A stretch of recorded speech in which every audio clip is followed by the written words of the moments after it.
Christian Pulisic and his comments after the match against Morocco. He said he was talking to the homie Jillian Sakovic. I'm like, why make Jillian part of the new? Why bring him bring her into your drama? Damn. Why you gotta do this to me, dog? Call me Billion Sakovic, bro. I ain't trying to be off. Jillian Sakovic, she's interviewing him after the game. Obviously 3-0 against Morocco. A great, something to really be proud of. I thought the U.S. played incredibly well in that game.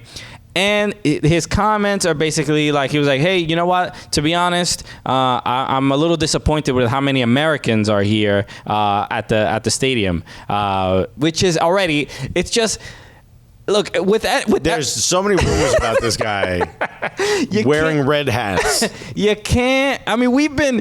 Look, I think for the most part we've been pretty gentle, poking fun. It's our job. We're making a couple jokes. Exactly. At Christian Pulisic and stuff like that. And you know, I put out a tweet really criticizing this because I didn't really like that he did this. And so I want to pull up the exact.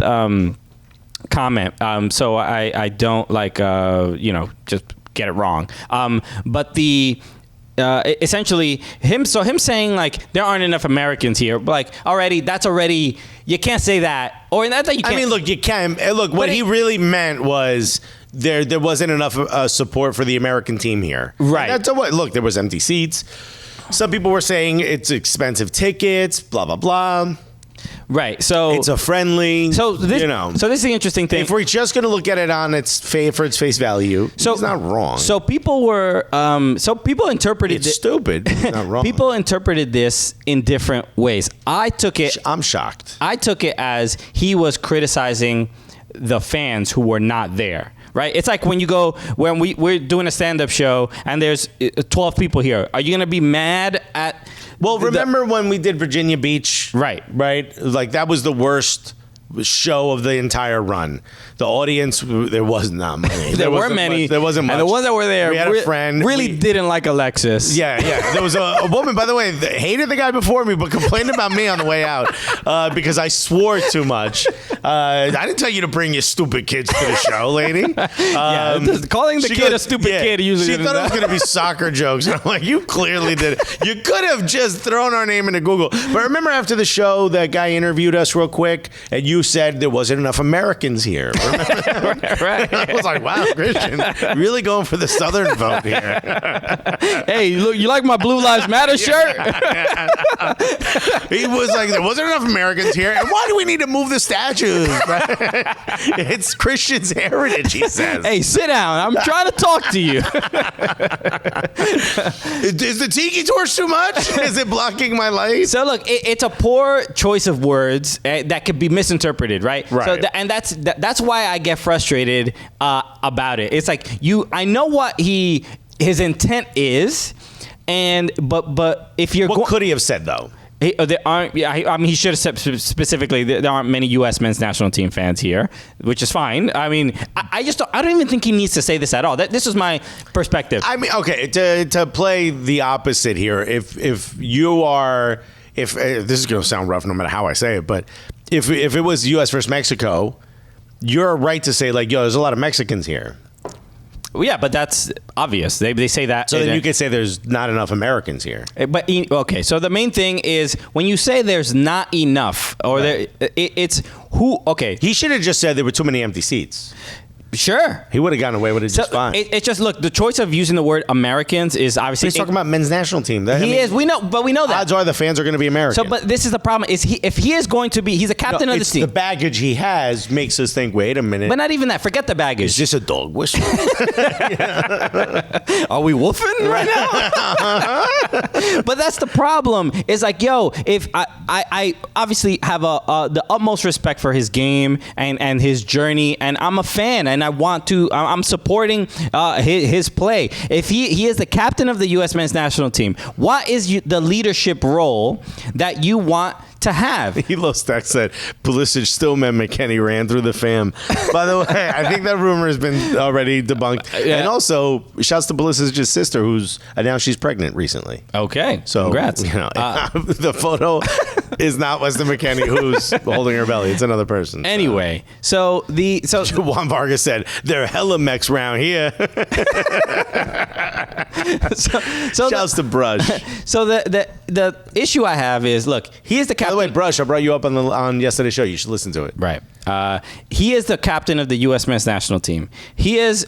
If he wants to be a leader and he's going to show leadership qualities, and he wants more people to go to the games. He wants, given all the issues, right, where this is like the 5th game in Ohio. This is probably the 2nd or 3rd game in the last couple years in Cincinnati. It is a friendly. Who is he criticizing? So to me, I thought he was criticizing the fans. Some people took it as he's criticizing U.S. soccer for the high ticket prices and having more games in Ohio. I mean, the truth is, it's a lose-lose situation for him after saying this, because the fans that don't like the fact that there's some suggestions that him and his family lean pretty far to the right, right? Then there's the fans of U.S. soccer who are there any fans of U.S. soccer? Oh, of like the institution? Yeah, the institution. Then there's U.S. soccer who's like, wait, he's telling we can't sell tickets. And people said, yo, $100 for Cincinnati on a Wednesday night. Probably not that easy of a ticket to sell.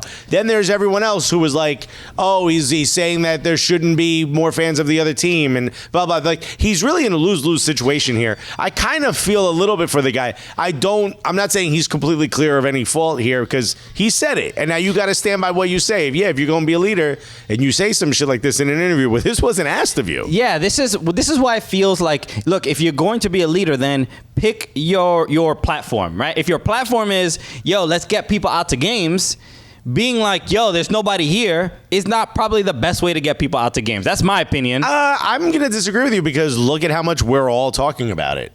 But is it gonna get people to buy a ticket? He got us all talking about men's soccer. Sure, but U.S. men's national team. It might work. I don't know. But the main thing, to me, it is not a pointless thing, but like it's not the direction I would have gone in to try to galvanize the fan base to be excited. You just said a couple minutes ago that my thumbnails or my titles for YouTube are too inflammatory. Clearly, you would not have said this. No, but it's what he said. The problem with it I have was it was vague. He wasn't saying why he thought there weren't many fans there, or who he was specifically criticizing. Nick Red said, do you really know what his intent was? Which is what we're saying here. Like, we can all assume he wasn't trying to be inflammatory or disrespectful to Americans or non-Americans or anything. He was just simply saying there should have been more support here, which is what I think we all hope he meant. Right, and that's what there's no way I'm going to assume that he's thinking. He's literally saying, like, where the goddamn Americans? There's not enough Americans. I'm not going to assume that. Whether it's true or not, there's no way I'm going to assume. There's no way we know that the U.S. men's national team captain would speak like that publicly. I'm not going to assume that. But my problem with it, especially, look, Wednesday, that game was on Wednesday. Look, even Sheepfooty said he ain't never going to beat the right-wing allegations, I fear. So, look, we could see what you like on Instagram. That's all I'm going to say. I don't know if he knows it. So, look, and it's not that I don't care about it or about that. Overall, to me, he seems like a genuinely good person. That I'll say that. Maybe he has views that he hasn't really shown publicly that maybe people don't agree with. But you know what? Here's what I'll say. He's not using his platform to spew out some negativity. So that's what I'm saying. He's never been wildly negative. He's been mostly positive. And from the things we've heard, or seen his interaction with his friends and the people that he commiserates with from the men's national team outside, everything seems like he's a good dude. So all we can do is say, like, yo, some of this other stuff has kind of piqued our interest, piqued our interest. Right. So the reason... And by the way, OJB F10, did he ever explain himself? No. And also, at this point, U.S. soccer media people have reached out to him and said, don't say anything, but if you do, here's what you say. Yeah. He's not going to be dumb enough to be like, no, I meant I want to see white people in the stand. That's not what he said. It's like, I'm sorry. Oh, I meant like I want to see white Americans in the stand. He's not going to say any of that. Thomas said, I think Christian Pulisic was dumb enough to blame the fans and not realize it's actually USSF's fault. I think what it comes down to is he just wanted more US fans there and said what came to mind, which I agree. You guys are saying he's blaming the fan. He never said you fans didn't show up. He said, I'm upset I didn't see enough Americans here. but that could mean people didn't do a good enough job of getting more U.S. men's national team fans into the stands. He could have meant that. He could have, but he also did. He did say, I'm a little disappointed with how many Americans are here. I mean, and he said, but thank you to the ones who are here. We appreciate it. And then, but so he is to me, I interpret it as he is criticizing the people who are not there, the fans themselves, the fan, that didn't want to buy a ticket to this particular game. That is how I took it. If other people didn't take it that way, fine. But the fact that he was so vague about it, to me is a sign of poor leadership.